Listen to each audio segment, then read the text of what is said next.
আমরা এখন আছি ঐতিহাসিক বদরের ময়দানে। এটি হচ্ছে মসজিদে আরিশ, যেখানে রাসূল করিম সাল্লাল্লাহু আলাইহি ওয়াসাল্লাম তাঁবুতে অবস্থান নিয়ে আল্লাহর কাছে দোয়া করেছিলেন এবং আর এটি হচ্ছে বদরের যুদ্ধের ময়দান। আমরা ছাত্র শিবিরের মোহতারাম কেন্দ্রীয় সভাপতি নুরুল ইসলাম সাদ্দাম ভাইয়ের কাছে ঐতিহাসিক বদরের যুদ্ধের সংক্ষিপ্ত বিবরণী শুনবো ইনশাআল্লাহ। বিসমিল্লাহির রহমানির রহিম। আপনারা দেখতে পাচ্ছেন আমরা এখন দাঁড়িয়ে আছি ঐতিহাসিক বদরের প্রান্তরে, যেখানে ঠিক রাসূল করিম সাল্লাল্লাহু আলাইহি ওয়াসাল্লামের সাথে ইসলামের সেই ঐতিহাসিক যুদ্ধ কাফেরদের সাথে আবু জেহেলের নেতৃত্বে যে কাফের বাহিনী মুসলমানদের আক্রমণ করতে এসেছিল 1000 বাহিনী, এবং মুসলমানদের সংখ্যাটা ছিল 313 জন। ঠিক এই জায়গাটাতে এখানে হেরিটেজ সংরক্ষিত আছে সৌদি গভর্নমেন্টের পক্ষ থেকে। এইটা হচ্ছে সেই ব্যাটলফিল্ড। এই পাশটাতে মুসলমানদের অবস্থান ছিল এবং জাস্ট ওই পাশটাতে কাফেরদের অবস্থান ছিল। কাফেররা মক্কার ওই দিক থেকে মূলত আক্রমণ করার জন্য এসেছিল। মুসলমানরা এখানে দাঁড়িয়ে এটা প্রোটেস্ট করেছিল।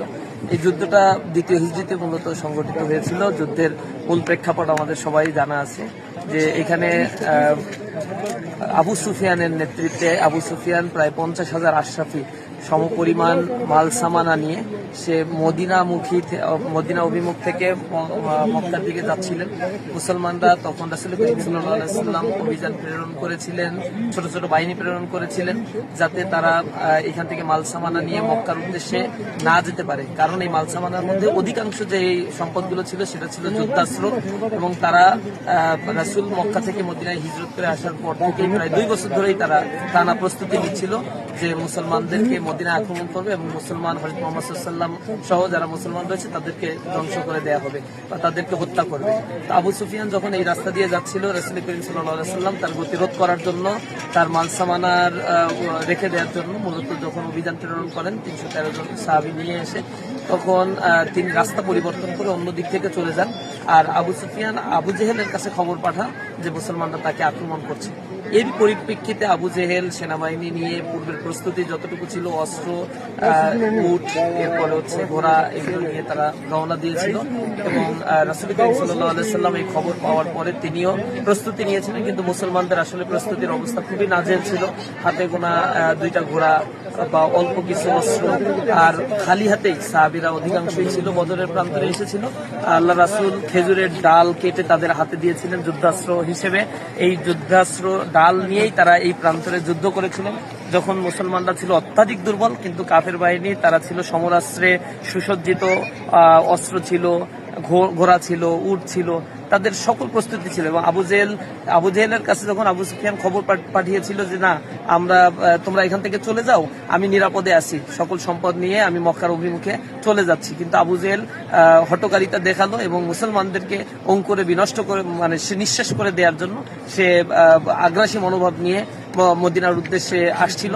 তো এই বদরের প্রান্তরেই মুসলমানরা তার মুখোমুখি হয় এবং এখানে আল্লাহ রাব্বুল আলামিন ফেরেশতা নাজিল করেছিলেন, যেখানে হাজার হাজার ফেরেশতা আল্লাহ রাব্বুল আলামিন নাজিল করে কাফেরদের হৃদয়ে কম্পন ধরিয়ে দিয়েছিলেন। সেই ফেরেশতা নাজিলের যে স্পেস এর পার্শ্ববর্তী জায়গাগুলোতেই রয়েছে, তারা কাতারে কাতারে মুসলমানদেরকে সাহস জুগিয়েছিল এবং কাফেরদের চোখে এটাকে বিশাল এক বাহিনী আকারে দেখানো হয়েছিল।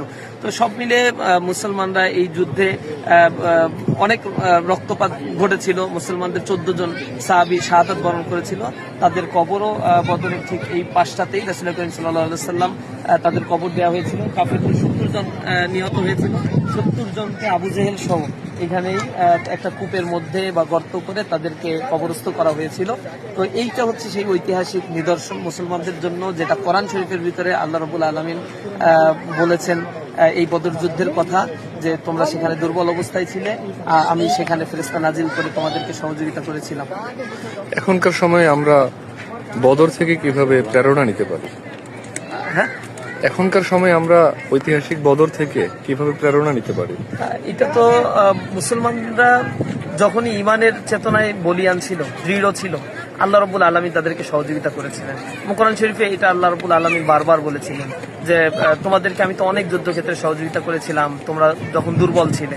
সুতরাং আল্লাহর উপরে যখন তোমাদের তাওয়াক্কুলটা বাড়ে, অস্ত্র গোলাবারুদ শক্তিমত্তার চাইতে আল্লাহর কাছে সবচেয়ে বেশি প্রিয় হচ্ছে ইমানের দিক থেকে আইয়ুকুম আহসানু আমালা, আমলের দিক থেকে কেউ উত্তম, ইমানের পরীক্ষায় কে উত্তীর্ণ হতে পারলো। নিঃসন্দেহে সেই ইমানের পরীক্ষায় সাহাবারা যখন উত্তীর্ণ হয়েছিল আল্লাহ রাব্বুল আলামিন তখন ফেরেশতা নাজিল করেছিলেন। অস্ত্র প্রশিক্ষণ কোনো কিছুই এখানে কাজে লাগে নাই, আল্লাহ রাব্বুল আলামিন তাদেরকে বিজয় দান করেছিলেন। এখনো মুসলমানদের সারা পৃথিবীতে যে অবস্থান আমরা দেখতে পাচ্ছি, অত্যাধিক দুর্বল অবস্থান।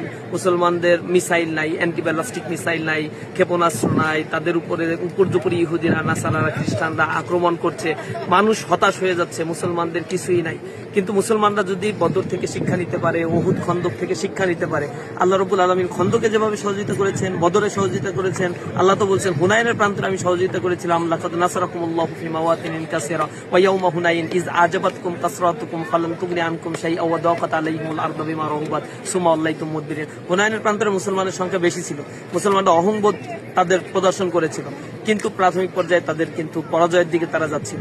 যখন মুসলমানদের একটা অংশ পালিয়ে চলে যাচ্ছিল, ময়দানে অল্প সংখ্যক ছিল, রাসূল আহত হয়েছিল, রাসূল আবার তাদের সুসংগঠিত করেছিল, আল্লাহ রাব্বুল আলামিন তখন আবার মুসলমানদেরকে সহযোগিতা করেছিলেন। সুতরাং ইসলামের ইতিহাস বিশ্লেষণ করলে দেখা যায় মুসলমানের সংখ্যা সবসময় কম ছিল যুদ্ধের ময়দানে, কাফেরদের সংখ্যা ছিল বেশি। এই কম সংখ্যক মুসলমান ইমানের চেতনায় বলিয়ান হয়ে বেশি সংখ্যক অত্যাধিক কাফেরদের বিরুদ্ধে, সেটা তাবুকের অভিযান বলেন, খাইবারের যুদ্ধ বলেন, সকল অভিযান সকল যুদ্ধেই এই একই নিদর্শনগুলো দেখা যায়। সুতরাং মুসলমানদেরকে সেই হারানো ঐতিহ্য ফিরিয়ে আনার জন্য তাদেরকে চেষ্টা করতে হবে, প্রচেষ্টা করতে হবে।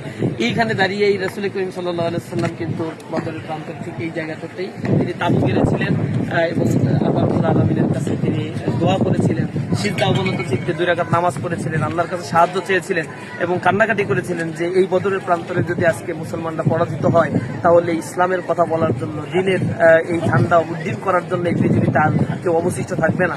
তখন আল্লাহ রাব্বুল আলামিন রাসূলকে অভয় দিয়েছিলেন, ফেরেশতা নাজিল করেছিলেন, সহযোগিতা করেছিলেন। এখানে যে মসজিদটা যেখানে তাবু ঘিরে রাসূল করিম সাল্লাল্লাহু আলাইহি ওয়াসাল্লাম নামাজ পড়েছিলেন, সেইখানে একটা মসজিদ নির্মাণ করা হয়েছে। এখানে মসজিদে আরিশ বলা হয় এই মসজিদটাকে। এই ঠিক এই জায়গাতেই রাসূল তাবু ঘিরে সাহাবীদেরকে নিয়ে দোয়া করেছিলেন এবং পরবর্তী দিন এখানে যুদ্ধ সংঘটিত হয়েছিল।